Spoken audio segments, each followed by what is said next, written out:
మీరు రిజిస్ట్రేషన్ ద్వారా కొనుక్కున్నారు, ఆ డాక్యుమెంట్ ఆధారంగా పట్టా వచ్చేస్తుంది. నేను నోటి మాట ద్వారా కొనుక్కున్నా, తెల్ల కాగితాల మీద, స్టాంప్ కాగితాల మీద. మీరు వింటే ఆశ్చర్యపోతుంటారు, తెలంగాణలో కొన్ని ఎకరాల భూములు అగ్గిపెట్టి వెనకాల, సిగరెట్ పెట్టి వెనకాల దస్తావేజులు రాసుకున్నారు. అవి కోర్టుల సాక్ష్యం ఈ రోజున. నేను స్వయంగా చూసి ఆదిలాబాద్ జిల్లాలో ఆయన భూమి కొన్నాను, నాదని చెప్తున్నాను. మీకు సాక్ష్యం ఏంది అంటే, ఓ సిగరెట్ పెట్టే వెనకాల 16 ఎకరాలు కొన్నట్టుగా 5,000 రూపాయలు కట్టినట్టుగా అది కాగితం ఉంది. ఈ కాగితాలన్నీ కూడా జమాబందీలో చెల్లుబాటు అయ్యేటి, పట్టాలు వచ్చేటి. ఎప్పుడైతే ఉమ్మడి ఆంధ్రప్రదేశ్లో ఆర్ఓఆర్ చట్టం 71లో చేసుకున్నామో, ఆ చట్టం ఏమంటుందంటే, మీరు భూమి కొంటే రిజిస్టర్డ్ దస్తావేజు ఉంటేనే పట్టా ఇవ్వడానికి అవకాశం. అది రూల్ పెట్టగానే తెలంగాణలో పెద్ద ఎత్తున 80వ దశకంలో గొడవ అయింది.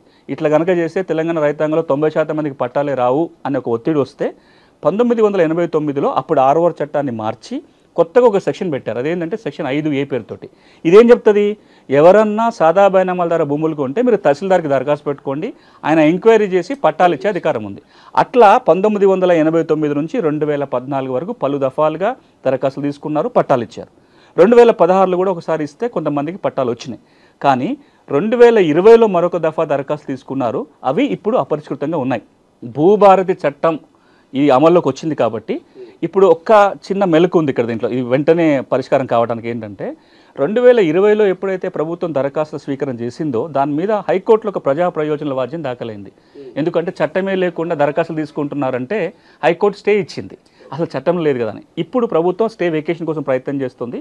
హైకోర్టులో స్టే వెకేట్ కాగానే భూభారతి చట్టం కింద 9,24,000 మంది రైతులకి పరిష్కారం దొరకబోతుంది.